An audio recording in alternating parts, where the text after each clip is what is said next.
Avodah Zarah Daf Ayin Bet. Premier sujet, nous avons quelques situations, quelques cas de quelqu'un qui promet à son ami de lui vendre son terrain et qu'après il a changé d'avis, il l'a vendu à quelqu'un d'autre. Alors, premier cas, dit la Gemara, celui qui lui dit je te vendrai à toi et que finalement il l'a vendu à un autre, sachant qu'il a fait un kinyan de promesse au premier, pensait Rav Yosef dire que c'est le premier qui est connaît, mais Abaye lui a dit que puisqu'ils n'ont pas fixé de prix encore, la promesse ne vaut rien et la Gemara maintient l'avis de Abaye. Deuxième cas, il lui dit je te vendrai pour 100. Finalement, il a trouvé un autre client qui a acheté pour 120. Dit Rav Kahana, le premier a déjà acquis puisqu'il lui a promis, ils ont fait un kinyan. Mais la Gemara dit, la lacha est que puisqu'il a trouvé quelqu'un qui était prêt à payer plus cher, à cette condition-là, dans ce cas-là, il n'a pas eu l'intention de vendre au premier. Donc la promesse n'était valable que si vraiment, vis-à-vis d'un autre client qui proposerait le même prix, il serait prioritaire. Mais vis-à-vis d'un autre qui proposerait un prix plus fort, évidemment qu'il vendrait à celui qui propose un prix plus élevé. Troisième cas, celui qui dit je te vendrai au prix que 3 personnes vont évaluer. Même si 2 sur 3 des personnes ont évalué le même prix, ce prix-là est le prix valable. Donc il doit vendre à ce prix-là. Puisque quand il dit 3 personnes qui évaluent, il a l'intention de dire comme un bedin. Or, un bedin, quand 2 dayanim sont d'accord et le troisième n'est pas d'accord, la lacha est comme les 2 dayanim.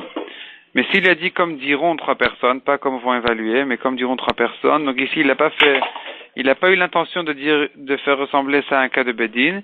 Il faut que les 3 personnes soient bien d'accord sur le même prix. De même s'il a dit sur 4 personnes, aussi bien s'il lui dit que les 4 personnes, au prix que les 4 personnes vont évaluer, ou qu'il lui dise le prix que les 4 personnes vont dire, dans tous les cas, il faut que les 4 personnes soient d'accord sur le même prix. Autre cas, dit la Gemara, celui qui dit je te vendrai au prix que 3 personnes vont évaluer. Finalement, les 3 personnes ont évalué un prix.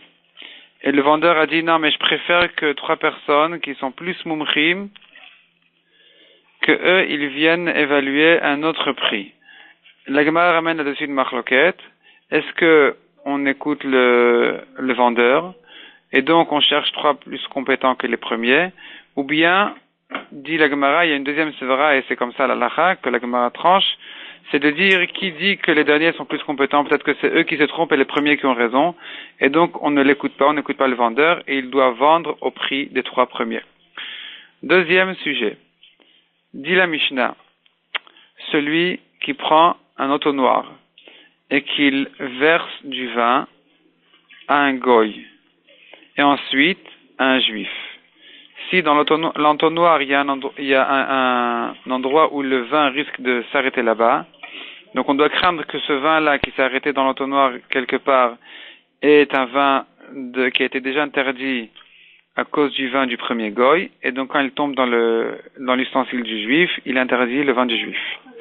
Deuxième cas dit la Mishnah, un goy qui verse du vin, donc il tient un tonneau, et il verse dans une cruche par exemple, le tonneau supérieur est permis, mais la cruche est interdite. On verra dans la Gemara pour quelle raison c'est comme ça, la halacha. La Gemara commence à traiter un nouveau sujet, à savoir nitzok, c'est-à-dire quand quelque chose est versé de haut en bas, un liquide qui est versé de haut en bas, est-ce qu'il est considéré comme un chibour, c'est-à-dire est-ce qu'on considère que ce nitzok, donc ce liquide versé, au moment où il est versé, il met en rapport le liquide d'en haut avec le liquide d'en bas. La Mishnah dans Taharot dit que ce nitzok-là est effectivement considéré comme un rattachement entre le liquide supérieur et inférieur à propos de la Touma et à propos de la Tahara. N'est pas considéré donc. Ne rattache pas le liquide intérieur avec le liquide inférieur à propos de la Touma et de la Tahara. Il faut vraiment qu'ils soient à la même hauteur. Bien Rav Huna dit que, cependant, à propos de Yeneser, c'est considéré, lui, comme un rattachement.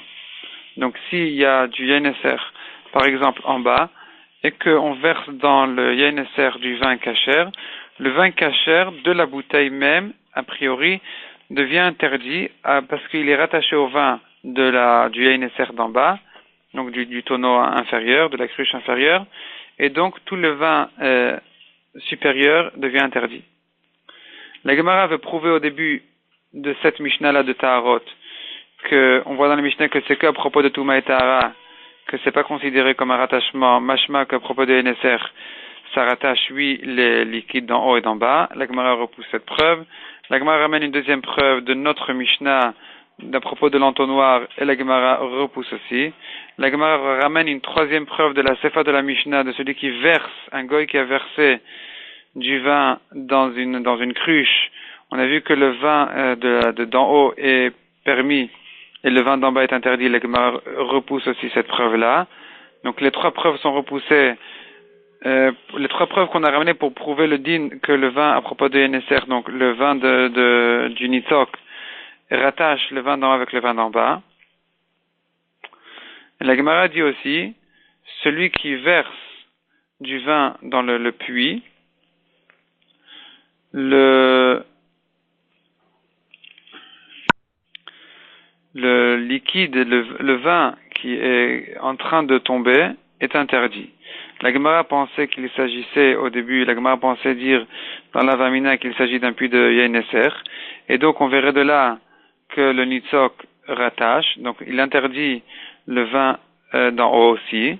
La Gemara repousse qu'il s'agit d'un autre cas ici, il s'agit d'un cas où le goy verse du vin dans le puits, et la halakha dit donc que le vin qui est sorti de la cruche ou la bouteille que tient le goy dans sa main, le vin qui est déjà sorti est interdit à cause de la force du goy qui fait un mouvement dans le vin, mais le vin qui n'est pas encore sorti et qui se trouve encore dans la bouteille d'en haut, qui se trouve dans les mains du goy, celui-là, puisqu'il n'est pas encore sorti de la bouteille, les Chachamim n'ont pas été gozer sur ce vin-là de l'interdire, il reste encore permis.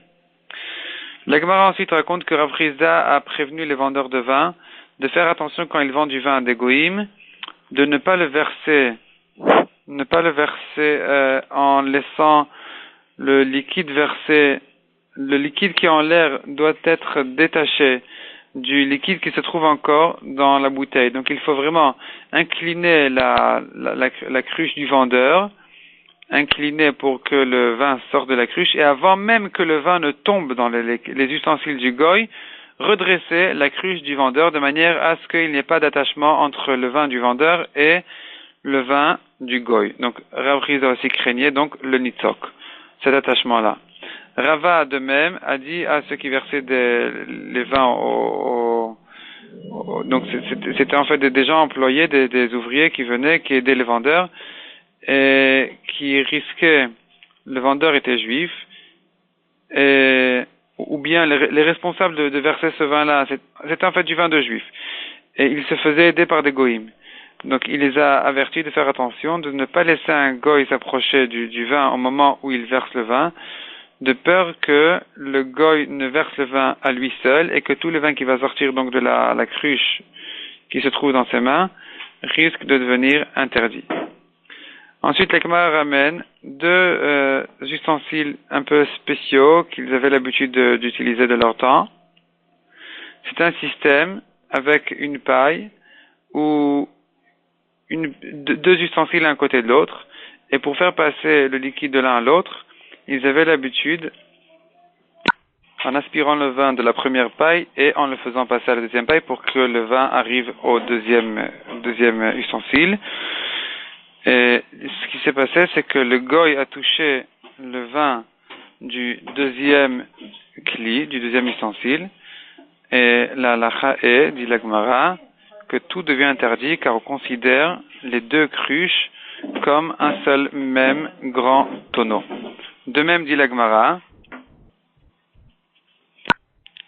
si dans le même verre, le juif et le goy ont chacun sa paille et ils boivent en même temps, c'est permis, mais à condition que le premier qui s'arrête de boire soit le juif. Mais si c'est le goy qui s'est arrêté de boire en premier, donc le vin qui est monté dans sa paille est devenu interdit et retombé donc dans le verre. Et ce vin-là, il risque d'arriver à la bouche du juif, et donc le juif risque de boire du Yenesser, du vin interdit. C'est pour ça qu'il faut que d'abord le juif s'arrête en premier de boire, et dans ce cas-là, c'est permis.